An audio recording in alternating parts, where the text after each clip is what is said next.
Good evening and welcome to the City Council meeting of the City of Lenoir for Tuesday, March the 3rd, 2026. We welcome you here today.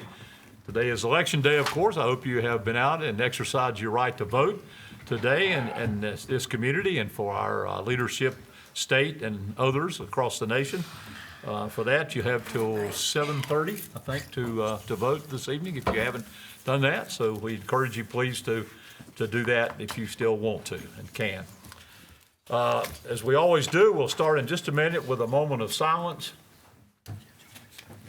and our Pledge of Allegiance. As we always do our first thing, would like for you to keep a family in your thoughts and prayers as we go to that time of moment of silence. The family of Mr. Jeff Joins. Jeff is a community leader here in this community for many, many years, and a radio broadcast golden voice, as we always would call him, and he was a great leader in our community. He was part of Blue Ridge Electric as their president, chairman of the board for the last number of years there, and he has been a great supporter of Lenoir and Caldwell County for many, many years. Caldwell Rotary, one of their founding ones there with that club and many other things. So please keep Rita and his sons and their families in your thoughts and prayers as they try to adjust to this time without their father and grandfather here with us. So please thank you and keep that in mind. Now please rise for a moment of silence.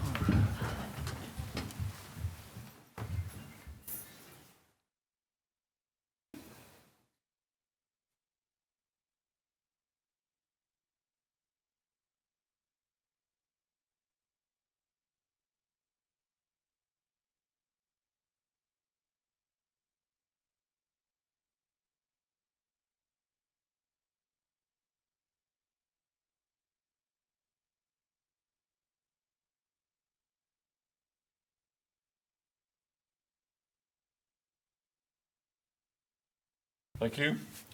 Please salute the flag. I pledge allegiance to the flag of the United States of America and to the republic for which it stands, one nation, under God, indivisible, with liberty and justice for all. Thank you. We will get started tonight on our agenda, and our first item on tonight is the 2025 annual report of the Lenoir Police Department. And we welcome our Chief of Police, Mr. Andy Wilson. Chief Andy Wilson. Thank you, Mayor. Yes, sir. Let me get this pulled up real quick.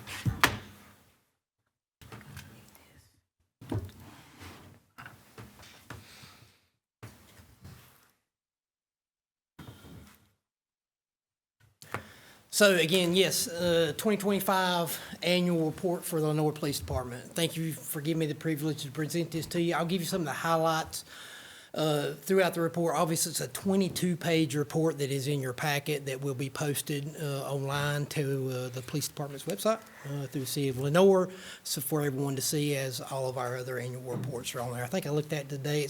I'll post it all the way back into the teens. So we'll get into this. In 2025, crimes against persons, we had 451 of those. That was a 16.24% increase from 2024 to encompass one murder in 2025. Crimes against society, we had 410 of those, which represents an 8.28% decrease from 2024.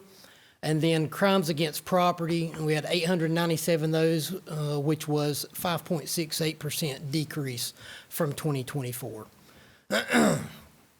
Calls for service, 261 animal complaints. That's a 20.43% decrease from 2024. 767 civil disturbances, which is about 11% decrease. And 915 domestic disputes, which was a 5.78% increase from 2024. Another one of our categories that we saw an increase in was involuntary commitments. We had an 18.06% increase in 2024. That's the highest it's been in the last 4 years. So that number steadily increases. And so it's something obviously that we have a watchful eye on, but a lot of that we have no contributor to that. People go into the magistrate's office and seek those involuntary commitment orders on people that may be within our jurisdiction. And so that number has steadily increased, the highest it's been over the last 4 years. Overdoses, we had 99 of those. It was a 10.8% decrease from 2024. And also the opioid-induced overdoses was a 23% decrease.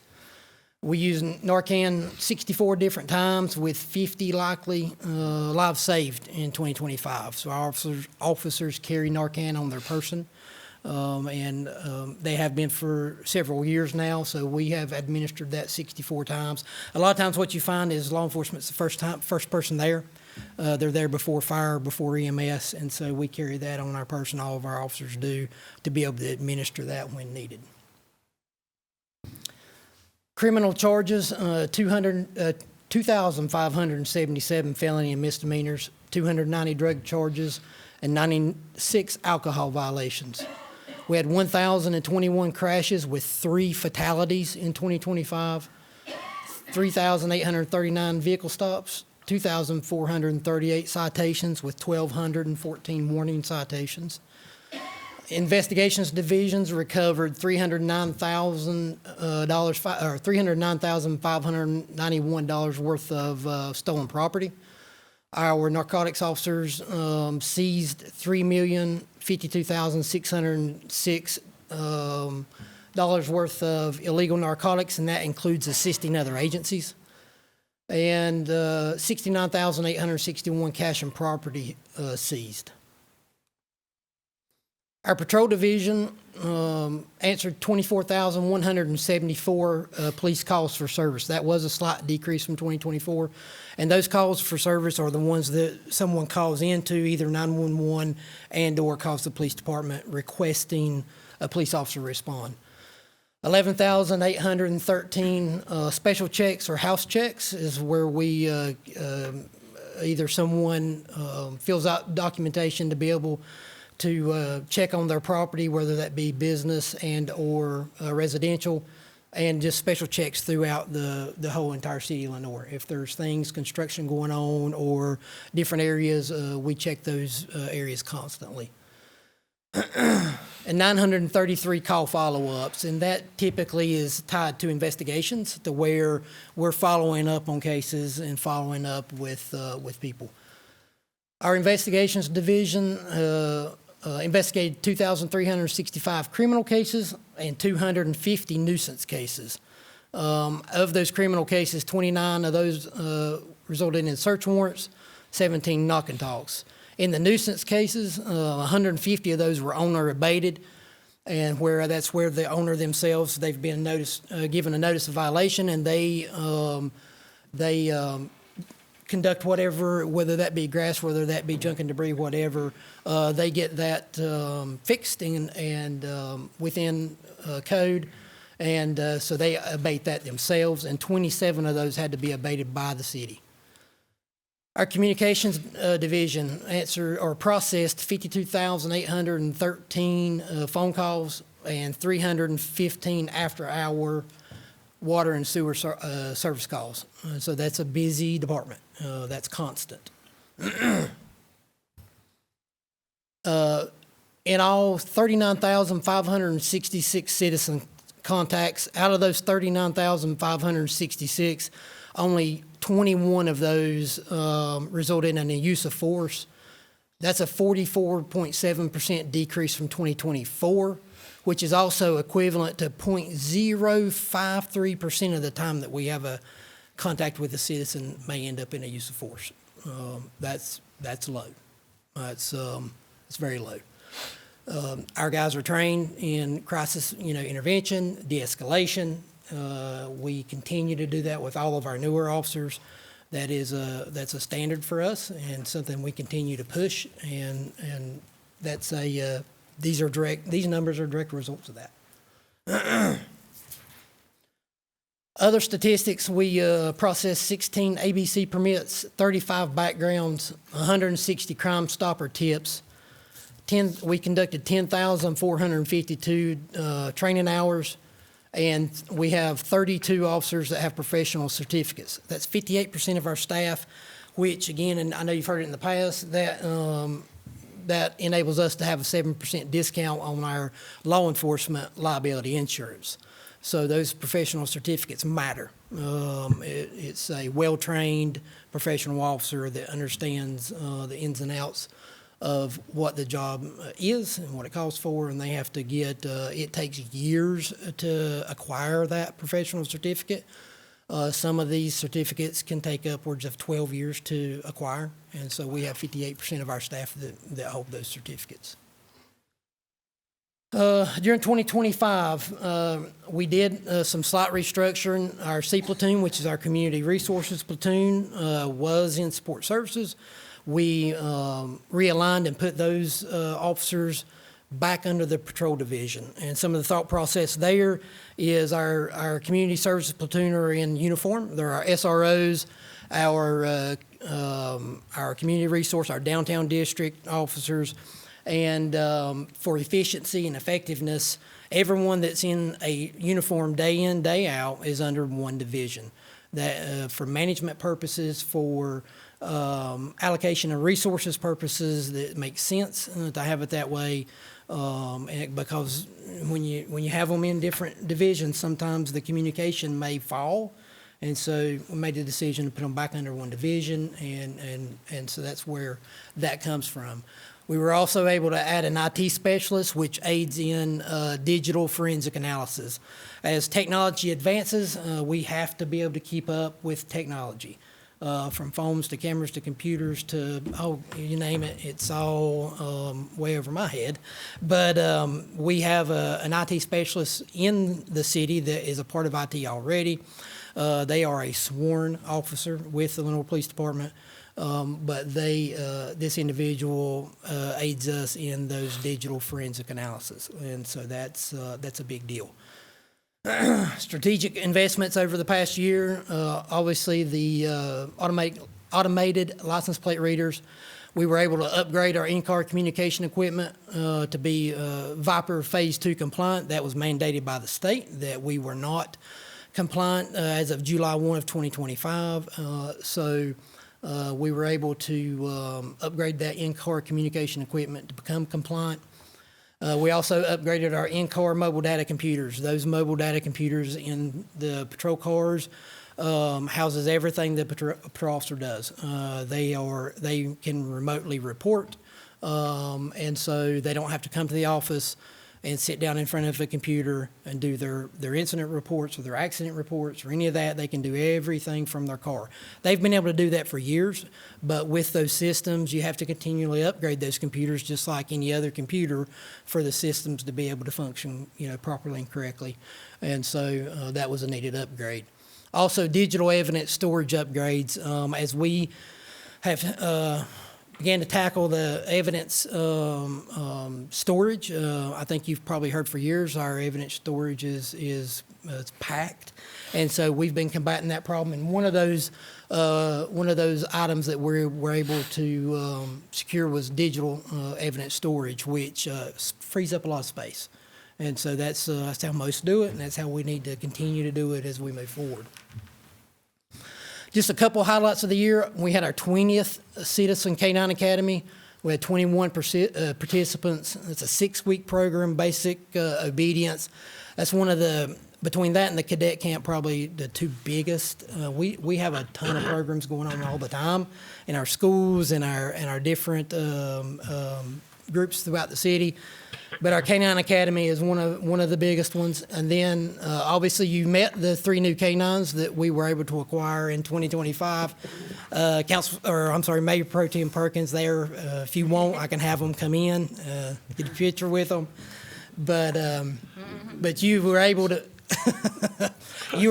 meet these 3 K-9s. They're doing great. This one in the middle is probably the one of the most famous ones we have. Everybody really likes Genghis, and so he's He's a fan favorite. Our cadet camp is another one of our big programs that we have. It's held in the summer. This one was summer 2025. We had 30 students for an entire week that they come to the police department, and we have different outings and different sessions with them for an entire week. And that program continues to grow. We have tons of students put in for that program, and we originally had it for 20 to 25, and we were able to increase it just a little bit this past year, but we're about to our limit. It takes a lot to keep up with 30 kids for a week, and so my heart goes out to teachers and daycare workers and those that have to do it day in, day out. But great camp. We see these kids in the schools or at events here in the city, and I mean, they'll come up to you, they talk to you, they'll tell you stories about kids camp or cadet camp. It's just been a really, really positive, good program.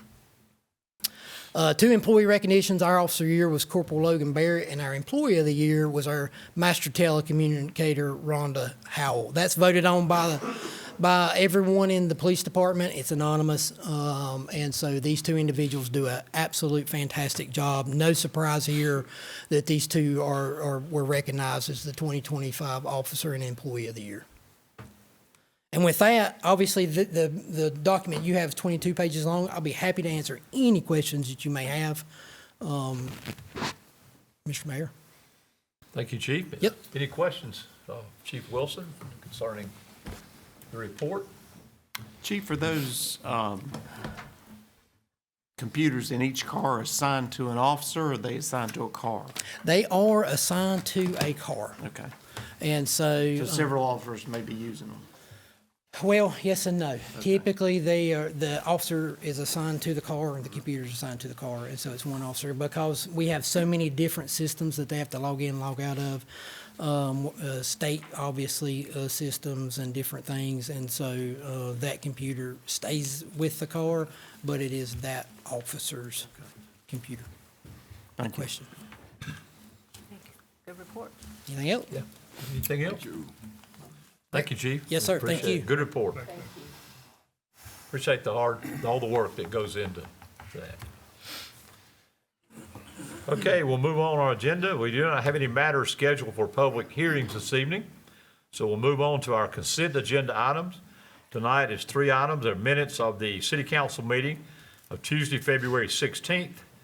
Item B is the minutes of the Committee of the Whole meeting of Tuesday, February 24th. And item C is this is a bid award. This is for the Pennell Street Gateway Pedestrian Bridge Repair. This is a recommendation awarding the contract to Shotcrete Contractors Incorporated for the lump sum of $59,700. Shotcrete Contractors is the lowest responsible bidder, is appropriately licensed, and is adequately equipped to perform work of this nature as submitted. So those are your 3 items on the consent agenda. I will open it up to council for any question, concern, or in a motion when you're ready. Mr. Mayor, I'd make a motion to approve the consent agenda items A through C as presented. Thank you. Councilmember Thomas makes a motion to approve the consent agenda items A through C as presented. No other question. All in favor, please say aye. Aye. All opposed? Thank you. That is unanimous.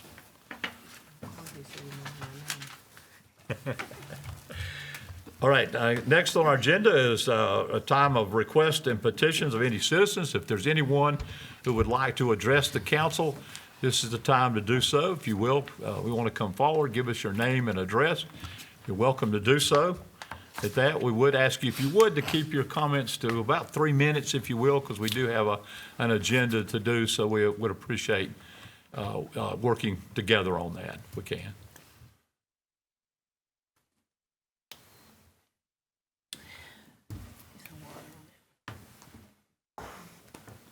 Hello. You guys mostly know me, but I'm Jenny Wheelock, 209 Maple Drive in Lenoir. Yeah. I've been following some of the zoning issues that have been in the news, and they're things that are near to and dear to my heart because they relate to our ordinances and to our housing issues. So I was paying attention, and I watched the meeting that y'all had, 2 weeks ago. And having sat through so many of these meetings, I have to tell you that I cried. I mean, it touched me because these folks that came up to speak to you were brave. This is a scary thing to do. And I think what they said was that there is a need in our community for emergency shelter that's not covered in any of the other things that we have tried to provide. And I think the city got a little bit of a reprieve from it last winter because a lot of people had vouchers for hotels because of the hurricane and the hurricane relief. And this winter we're hurting. And when you talk about ordinances, and I'm a fan of ordinances, and I wrote a lot of the ordinances and spent the better part of the last decade enforcing the ordinances. But I don't think that you're being fair in your depiction of the ordinances. I think that saying our hands are tied, we're just following the rules, is not fair. Because we all know that the rules can change. And the rules that are being enforced against these sleeping pods are rules that this council has control over. I like a good thought experiment, and I have been thinking, how would I classify these sleeping pods? Because they're tricky. They're not really houses, right?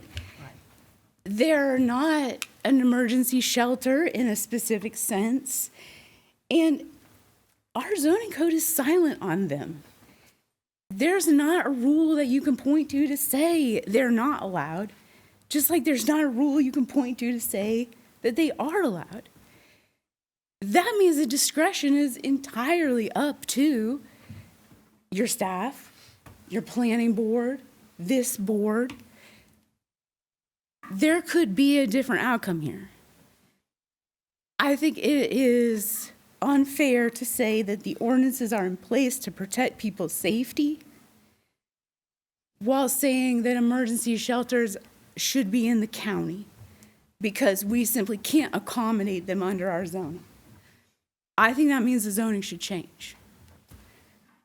And I think that it's fair for everybody to understand that the ordinance that forced the sleeping pods off of the property zoned general business, the same zoning that allows hospitals and allows places to sell sheds where you've got all of these sheds for display. You know, these little sleeping pods were not allowed. Not because of a regulation, but because of the lack of a regulation. They simply don't show up. I think there could be a different interpretation here. I think that they could be allowed as an accessory use to the ministry and thrift store use that this group already has. The code allows for 10% of the gross floor area of the principal use to be an accessory use. You could make the determination that these pods are like the other uses in this zoning district and are appropriate here. In the meantime, you've got folks scrambling to move on the fastest zoning enforcement that I have ever seen happen, which is impressive and was done correctly as far as I can see. And I did reach out to this group, and I did meet with them and talk to them because I wanted to understand the full issue at hand. We give people a minimum of 2 weeks to mow their grass. And yet these folks had 7 days to relocate these pods. When they relocated them to a property they thought was okay, which I figured would not be when I heard the comments at the last meeting. They were immediately enforcing us again and another 7 days. We're spinning our wheels and wasting resources, and I think that we should at least be honest enough to say we don't want this in our community. not our hands are tied. These rules were designed to protect you, and they don't allow this. Thank you. Thank you. Yes, sir.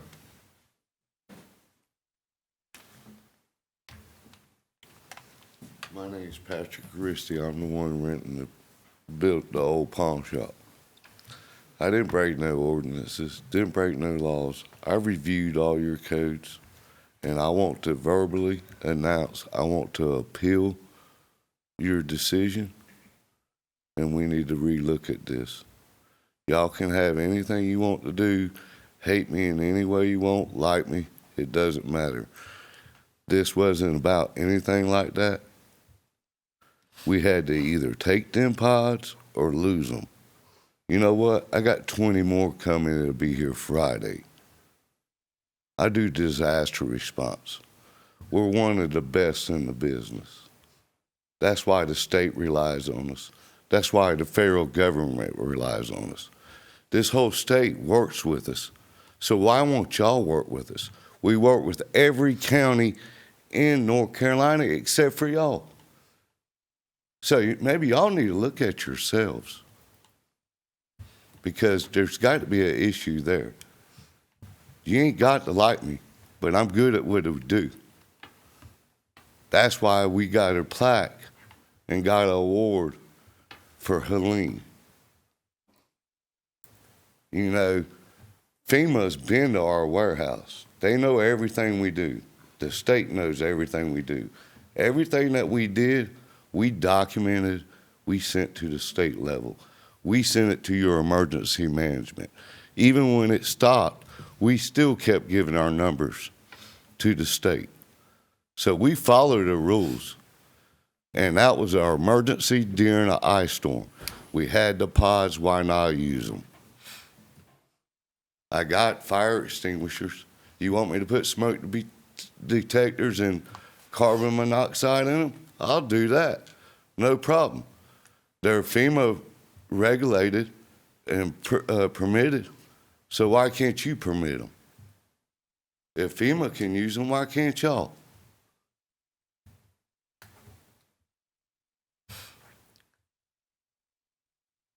I mean, think about it. I ain't that bad of a guy.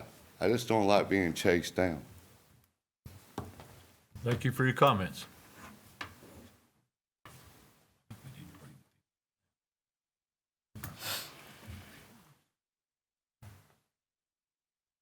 Good evening. My name is Joseph Twist. Need my address? 107 Forest Hill Drive. As Patrick said, you know, I mean, we're doing everything that we are supposed to do. Is try as far as guidelines. What Patrick didn't tell you is, just in the past 2 weeks, we've got 6 people fully employed.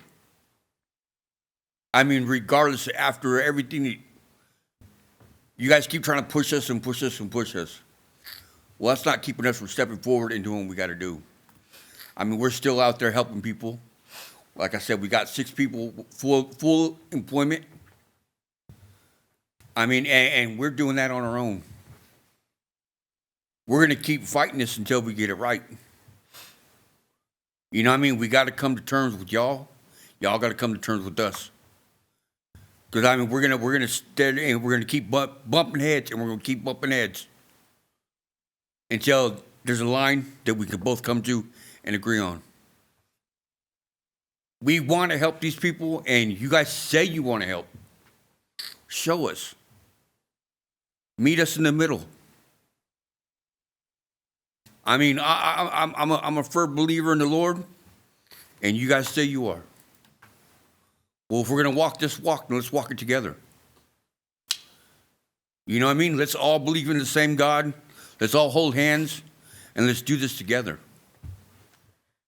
You know what I mean? This is getting old. I mean, every single one of you can be a part of this. We want you to be a part of this. We don't want to bump heads anymore. We want to come to terms. Let's come to terms. Let's agree on something. Let's work together. Let's both shine. It's not a one-sided team, you know what I mean? If we're gonna play the game, let's play together on the same team. That's all I gotta say. Thank you.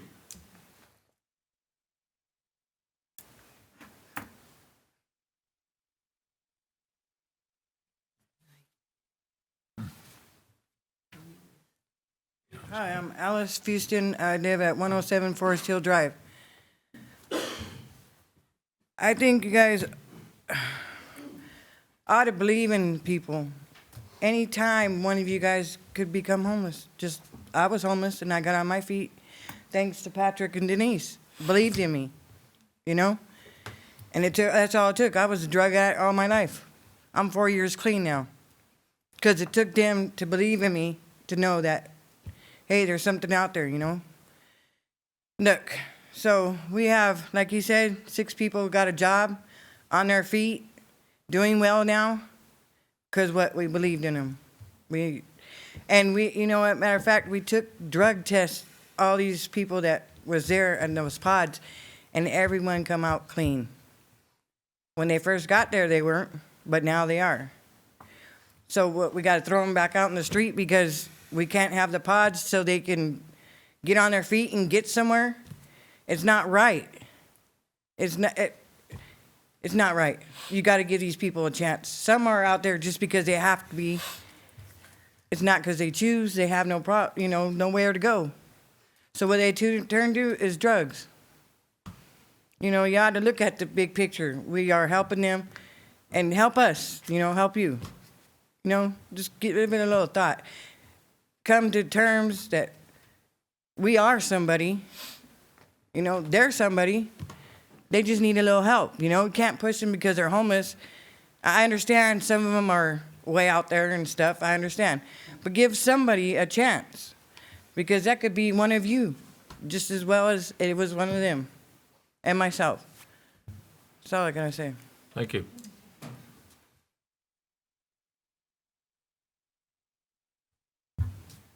Anyone would like to address it from the COG or planning or chief fire marshal's office?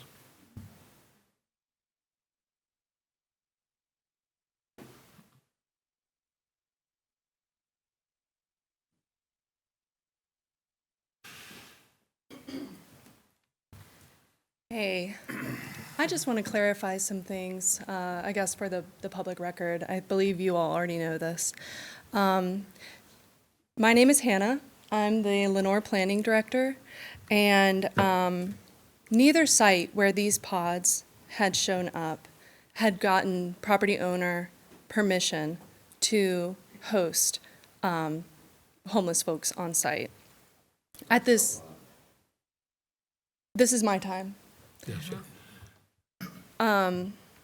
When at this second site in Valmead area, when I spoke with Ms. Varner following the stop work order, she made it clear that she wanted the pods removed from her property, and she was distressed that they had been placed there without proper permission. Her son holds power of attorney over her affairs, and his humble hands had not obtained authorization from him to place those on site. Ms. Varner reported to me that 8 individuals had moved into her home and, without her consent, caused damage and removed some of her personal belongings. And she had explained to me that she had only allowed for one family to move into the home and not additional occupants. Yeah. And she expressed concern about potential penalties from violating city ordinances. And given the lack of consent for the use of her property, I informed her that the quickest way to have the pods removed would be to put a trespass agreement in place with local law enforcement. Both she and her son willingly put the trespass agreement in place last week. I and the Lenoir Planning Department support the need for transitional housing options, but the programs and processes must follow safeguards established by state and local law. And oversight and standards protect vulnerable populations. as well as the community at large. Thank you. Thank you. Thank you. Chief? My name is Chris Jacobs. I'm the chief or fire marshal for the city of Lenoir. I'm going to try to cover a couple things. We actually crossed a lot of different topics here. Again, like last time I talked, we talked about definitions. In the fire world or fire code, building code, all that, there's no such thing as transitional housing. There's also nothing that says pod. If I look at these pods and I have to classify them into something, the closest things that may appear that they fall into would be a tent. It could also potentially be, during the Hurricane Helene, they came out with pallet houses. Now, don't confuse me. I'm not talking about we took pallets and made a house of it. It's a thing that comes on a pallet and we build it. It's a lot bigger than what these pods. In reality, from the things I've looked up online, these are like campers. You might be able to help me. They use them for different things. Right. We use them in the disaster world for volunteers, house people. They're used for duck blinds. I mean, they're used Right, for. right, and I saw duck blinds. So here's our issue. We have to look at the disaster world. We have to look at things like shelters, emergency shelters, and even what those definitions mean. So if I'm in an emergency declaration, I've even had conversations with county EM. We want to use this building right here as a emergency shelter, all right? So emergency shelter has absolutely nothing to do with the homeless. It has to do with people in need. That includes the homeless. Does everybody see what I'm saying? Yes. All right. So we had a discussion, myself and County EM, about a particular building, and I said we can't use that building because it doesn't meet the qualifications of an emergency shelter. Okay? So then we have to come up with, well, is there a place? So what do I need to have an emergency shelter? And that's going to be your fire alarm. It's going to be your sprinkler system. It's going to be all those things. It's going to have 2 people there full time. There's a lot of different regulations that go along with that emergency shelter. So let's talk homeless shelter, because we're not in a state of emergency. We're not in a disaster. We are like regular times. So if I want to house these people that are homeless, we call that a homeless shelter. So what does it require? It requires the exact same thing as an emergency shelter, all right? Has to have that smoke detection system, has to have that sprinkler system.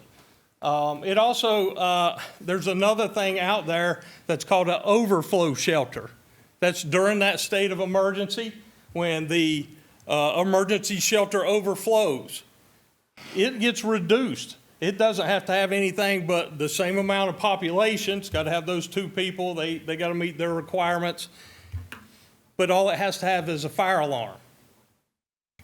So I guess what I'm saying is when we start looking at this from the fire marshal's office, we're looking at what are these buildings for? What are we using them for?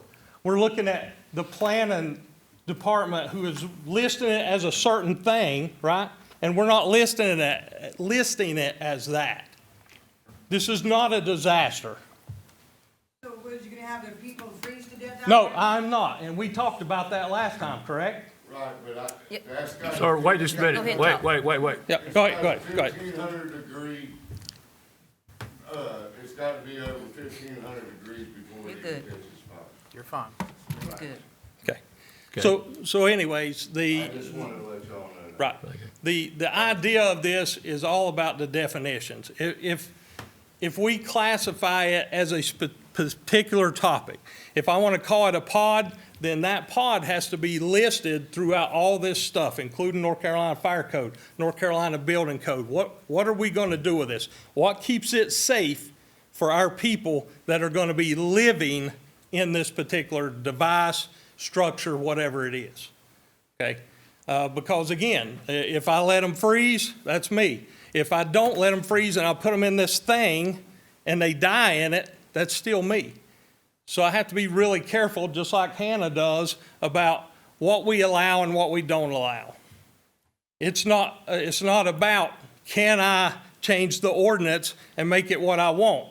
I can change the law on this highway that says we're going from 35 mile an hour to 55 mile an hour, but that doesn't mean we're not gonna have accidents, if that makes any sense. So again, when it comes to disaster, we're talking about this. What we're talking about right now, we're talking about this. And, you know, I'd be welcome to answer any questions you have. Clarification, those rules are not City of Lenoir rules, correct? No, all the rules I'm talking about come from North Carolina Fire Code. We are looking at a new code that could be coming out in the next couple of years. And probably if you went anywhere in North Carolina, you're gonna have this exact same problem. I don't care if you're in Caldwell County, I don't care if you're in Catawba County, Craven County. Every year, and we talked about this before, my chief and myself, this goes on because we're trying to make a baseball fit into the basketball game. And that's not how it works. Yeah, but bottom line, temporary, we can do anything under 160 days, 180 days. Code allows it. I hate to say that. No. Y'all trying to beat around the bush. I'd like to speak again when it gets done. Anything else? That's pretty much it. Like I said, it's all about the defining topics of what we're talking about. And that is on the shelters themselves. Okay. Thank you, Okay. sir. We Yes, sir. appreciate Thank y'all. that. Should I read these now? Yes, sir. Go ahead. This what Hannah said, that I didn't have the homeowner's permission and all this, that's all a lie. The homeowner's sitting right there. Her son does have power of attorney. I speak with them every single day. She's been in town since yesterday. I know what the rules are. I know what the codes are. I understand them. I can split them up 20 feet and run them for 180 days. Your codes say I can. That's temporary. There ain't nothing that says that I can't do that with that type of shelter. Because you ain't, for it to be implied that I can't do it, you had to have thought about that and took that in account for that type of structure for it to warrant being against it. You never even thought of it, never seen it, so therefore it can't apply to that. Because it don't apply. It's nothing like anything you've ever seen. It's something new. Can I ask you a question? Yes. On your end result with these pods, are you trying to classify and use them as a homeless shelter or emergency disaster? I'm gonna end up doing both. I'm gonna use them disaster. Okay. I'm gonna use a lot of them for disaster because I got more coming. And I want to do transitional. I want to help people get off the streets. Whether y'all help me be part of it or not, I want to help get people off the streets. Right now, I have 45 staying regular. I'm right at a 33% rate on clean and productiveness of them doing good. I seen roughly 120, 130 people out throughout the time period when we were feeding every day. Most of them didn't stay. Some of them would come stay a night, and that was it. Get out of cold. I mean, but out of the 45 that stay regular, I got 15 right now doing good. That's 33%. Anybody else done that good out of the blue, that quick? I mean, let's go with statistics. That right there says it's worth it. If my wife and myself and my team, the people that help me, and we got that kind of results, I think we need to think about it. Because of y'all's stuff at that percentage, Leo, when it was open, I don't think there was 10 people staying there on average. And how many of them were getting clean? I'm not forcing them to get clean. I tell them, you want to do the drugs, get off the property. Go down the road, do them. I figure if they're going to OD, they're going to OD before they get back. Let's be truthful. I mean, but they need somewhere to lay their heads. This is better than kicking them out of camp, from camp to camp to camp, all over town cleaning up trash. I had it clean, keeping it clean. I mean, You know, if I was keeping the junk pile, that'd have been one thing.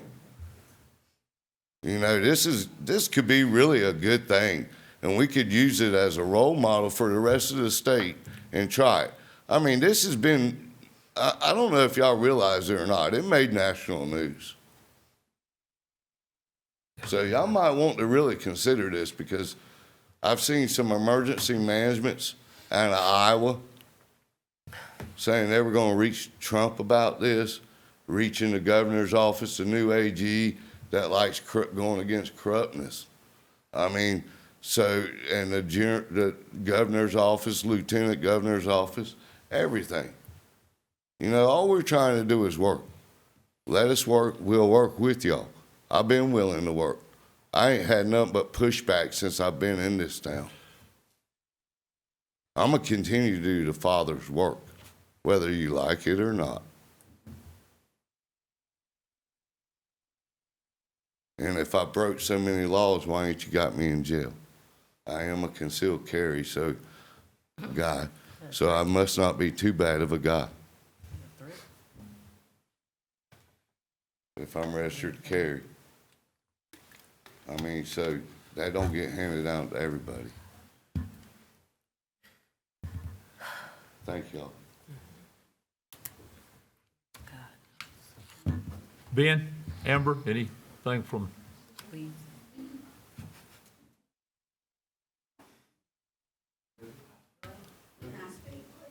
Well, we got to, you go ahead and then all that. Come on in. Yes, please, come on.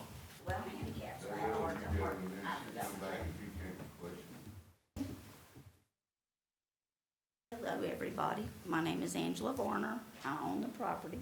And what got me involved with this was watching the first city council meeting when the mama came up here and talked.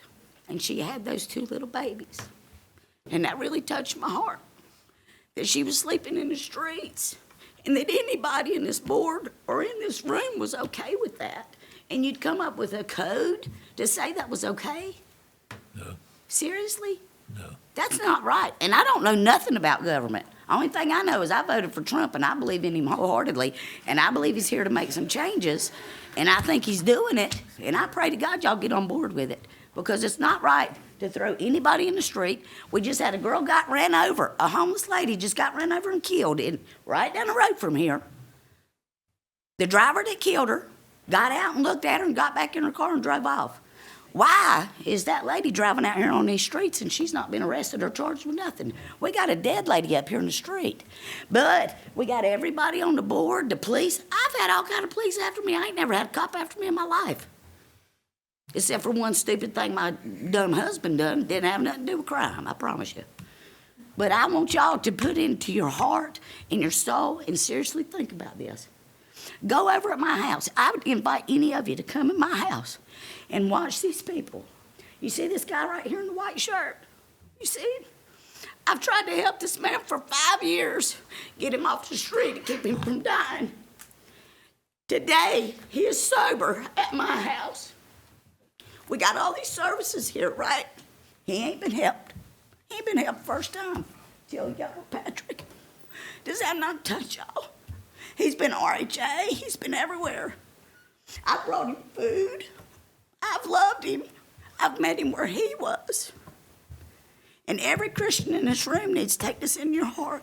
And I'm sorry for any problem I caused in this town. I looked up. I told Patrick when I seen that meeting, I called him after.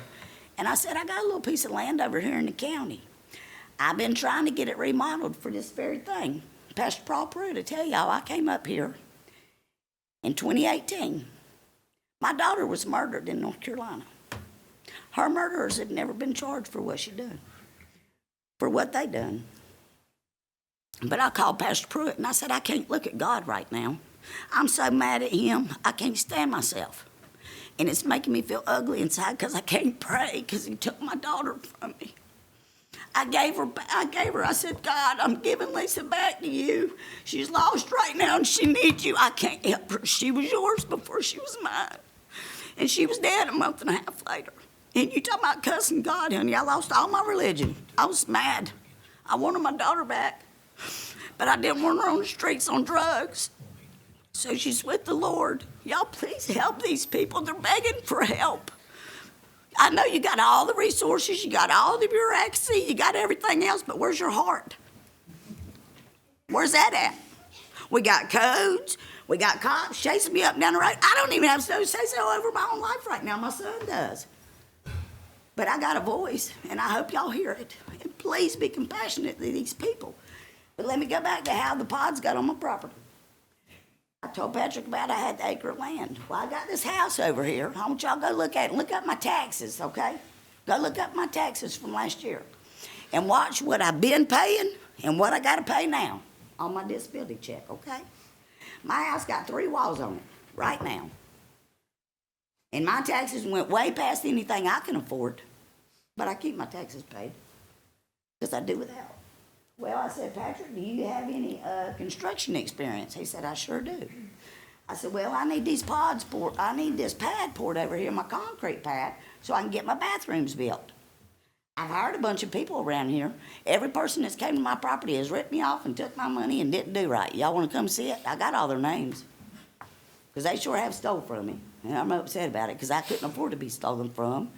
But anyways, he said, yes, I can pour your pad for you. I said, well, let's don't exchange nothing. I said, my heart's in this. If yours is, I looked up to see in the county, Caldwell County, what is the provision for this? And I sent it to him because I did a little research. And it says, if you're doing construction on your property, you can have temporary housing on that property, right? Well, if these guys have to sleep in them pods while they work on my house, how's that breaking code? They're doing what the code says. Does that make any sense to any of y'all? Because I'm not educated, but it don't make no sense to me at all. And I really didn't think I was breaking the law. And if I have broken the law, please forgive me because I don't want to be a lawbreaker at all. I abide by the rules and the laws the best of my ability. I don't try to do no kind of crime. And I'm not against y'all at all. But please, please take into consideration. Look at this one right here. Where's the other one?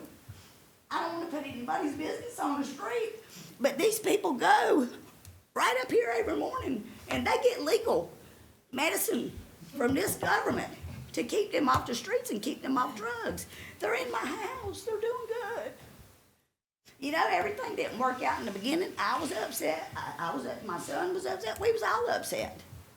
But I came up here because I said, I need to know what's going on. I got to sit in here with y'all and figure it out. Who's lying to me? And I've been manic. I've been extremely manic ever since this started. Every bit of it. And I know I got my own problems, but I got a heart. And I want these people right here, if they have to move to my house and I stay with them and I take care of them for the rest of their lives so that they can be safe and off drugs and they can get their driver's license and they can go to mental health and they can get healthy. I'm for that. And I don't know why y'all wouldn't be.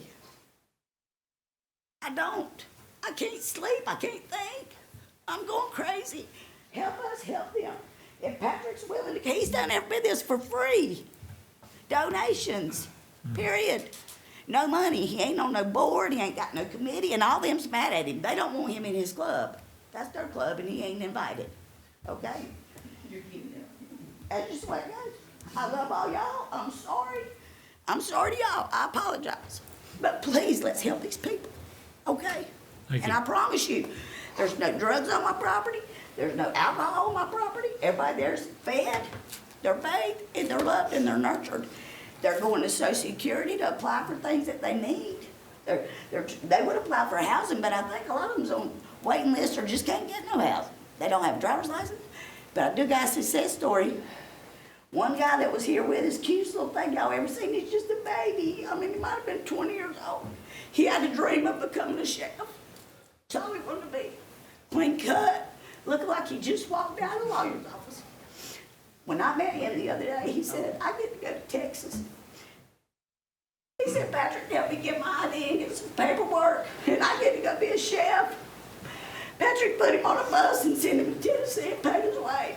He called back and he said, I've never been more happy in my life, and I love y'all and thank y'all. That's success. He's been here on these streets, lost on drugs and everything else you can think of. But he picked himself up. He needs somebody to love him, meet him where he's at. That's all I gotta say. Thank you. Thank y'all so much.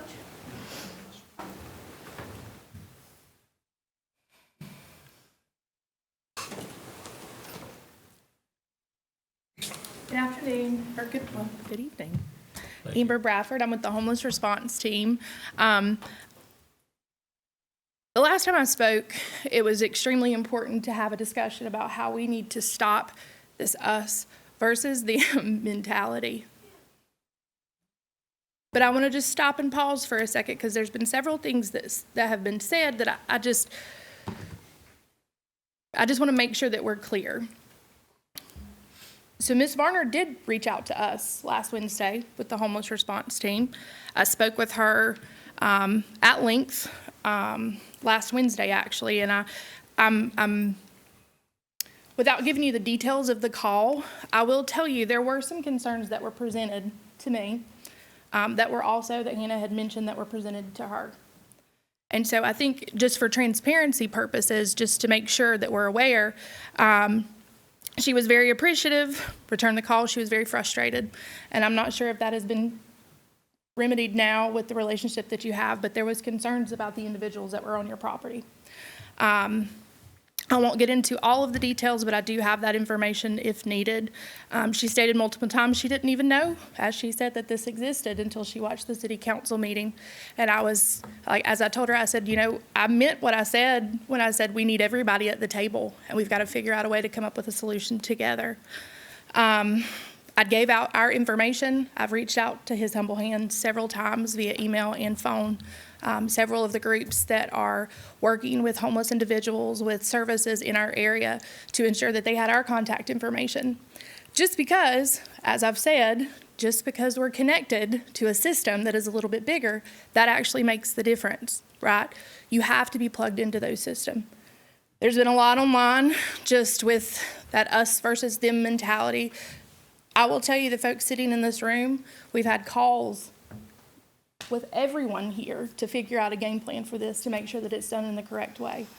But I think it's very important that if we want to move forward and move the needle forward, we have got to absolutely figure out how to do those things correctly and how to stop showing up to meetings to yell at people and figure out to come up with a solution, which we are doing, right? You need to be plugged into regional systems. Somebody online was discussing what was available. There's 227 beds. That's an illusion. It's not an illusion. Those things exist. If you are perpetuating that message out loud, that takes something away from somebody to say that they shouldn't use that. We don't have enough resources for our homeless population, but we can be the change agents for those things.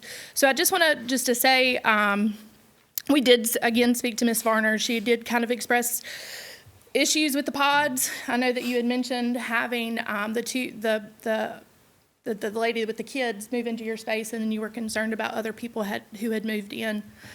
So I did have that discussion with her, and we kind of moved past that and just said, listen, I'm not interested in any of that. How do you want us to help? Gave out information for our team.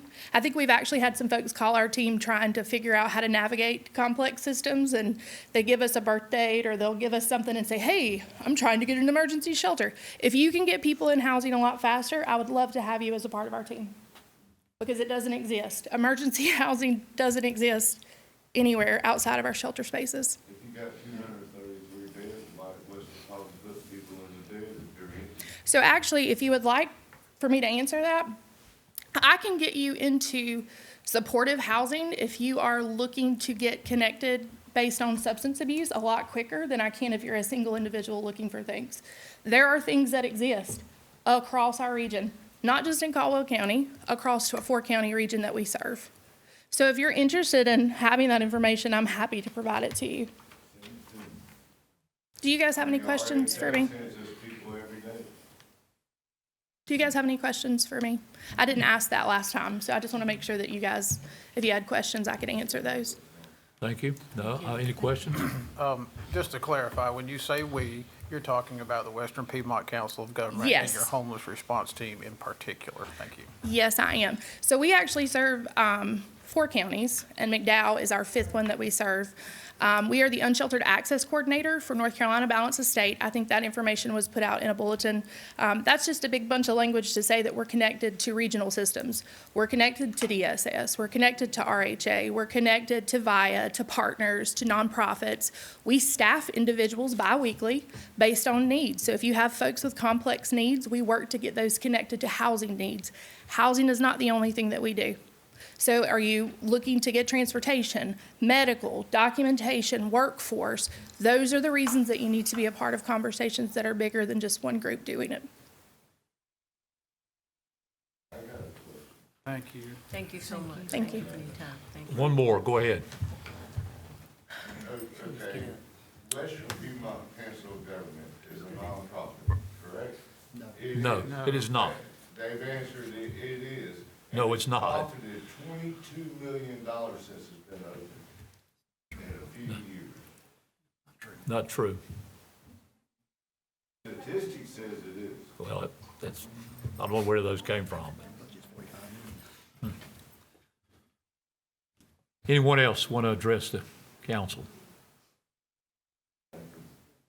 I would like to make some points here that we have talked about, and that this is not an attack rebuttal in any way, shape, or form. We understand, but let me talk about this a minute. His Humble Hands, just to say, never received authorization for placement of these pods at 532 Harper Avenue or 1716 Blowing Rock Boulevard. Both property owners asked His Humble Hands to remove remove the sleeping pods from both locations. The property owners at 1716 Blowing Rock Boulevard executed a trespass agreement with the Caldwell County Sheriff's Office and the Lenoir Police Department to remove the occupants from the property. That is true. His Humble Hands never reached out to the city or county to ask where they could place the pods, what laws they need to follow, and what permits they would need. All of these things could have been done. Let me finish, please. I'll let you speak. With respect to sleeping pods, the City of Lenoir zoning is similar to most every other city in western Piedmont area, which includes Caldwell, Alexander, Burke, Catawba counties, and our city staff talked to many jurisdictions, and no one allows sleeping pods, including Morganton, Hickory, and Boone, just to name a few. There are many nonprofits in Caldwell County and western Piedmont, and she said this a minute ago, that already provide beds and many services for the homeless people. I'm sure not enough. All of these groups have followed city, state, and federal law, including the zoning code, the state fire code, the state building code, and the state transitional housing regulations. All of those have been followed. That's not what's happened here. And we need to, if you're gonna do something, you need to sit down before you do it and at least work with our people and what's going on. Can I reply back to that? Because I like to repeat some of that, because for me, I did go speak to Hannah went over this, and I did have her permission. Her son knew I was putting the pods there. She told you just a few minutes ago that she wanted me to go work on that house to remodel it and put them pods there. Okay, so I had permission from her.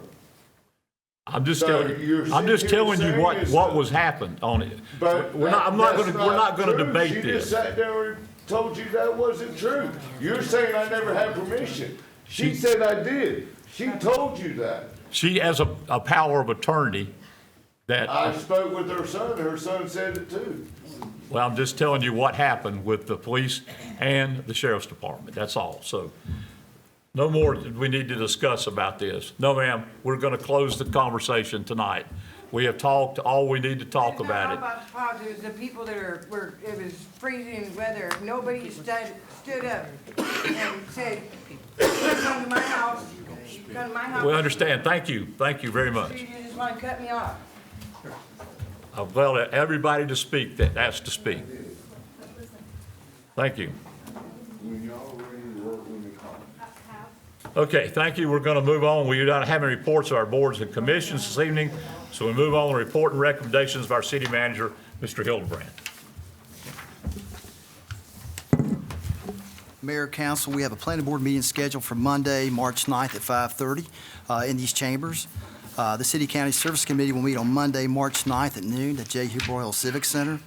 There will be no economic development meeting this month. That's been canceled. The ABC Board will meet on Thursday, March 12th at noon, or at 2 o'clock, rather. The Lenoir Business Advisory Board will meet on Thursday, March 12th at 6 p.m., third floor, City Hall. The Lenoir Leadership Civic Learning Academy will meet on Monday, March 9th, 5:30, and that'll be third floor, City Hall. And Mr. Harris may want to mention the participants of that program. You've, I guess, made some contacts today. You want to? I'll give you the floor if you want. Yes, sir. Thank you, Mayor, Council Manager. I don't have everybody's name memorized yet. Just numbers. That's in the class, but we did get 31 applications, and we're going to have 20 people in the class. So I sent out an email today congratulating the folks that were selected. And I think we've had, asking them to reply, make sure they can commit.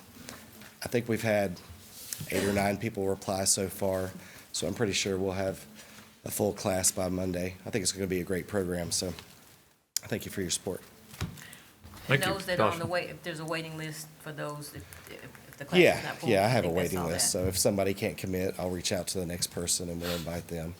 So we do have interest from the people that didn't make the class and were somewhat disappointed, so, but I told them we'll have another one. That's good. So- Thank We you. have good interest. Yeah. Good job. And lastly, the Parks and Recreation Board will meet on Monday, March 16th, 6 p.m., and that'll be held at the Aquatic Fitness Center. I guess we expect to be done with the building by then to have it over there, Mister? Okay, that's the plan right now, March 16th, 6 o'clock, Aquatic Fitness Center. And that's all I have, Mr. Mayor. Thank you, sir. Any questions of the city manager concerning anything that's going on? Thank you for that.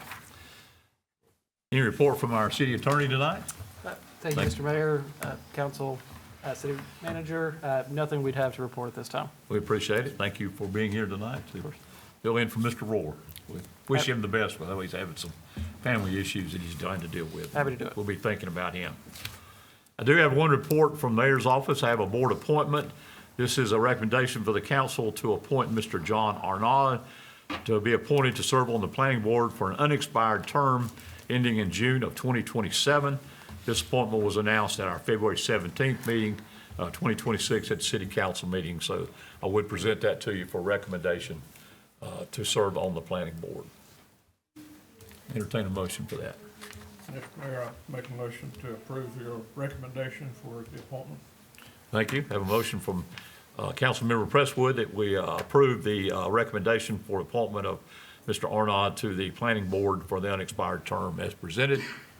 No other question. All in favor, please say aye. Aye. All opposed. Thank you.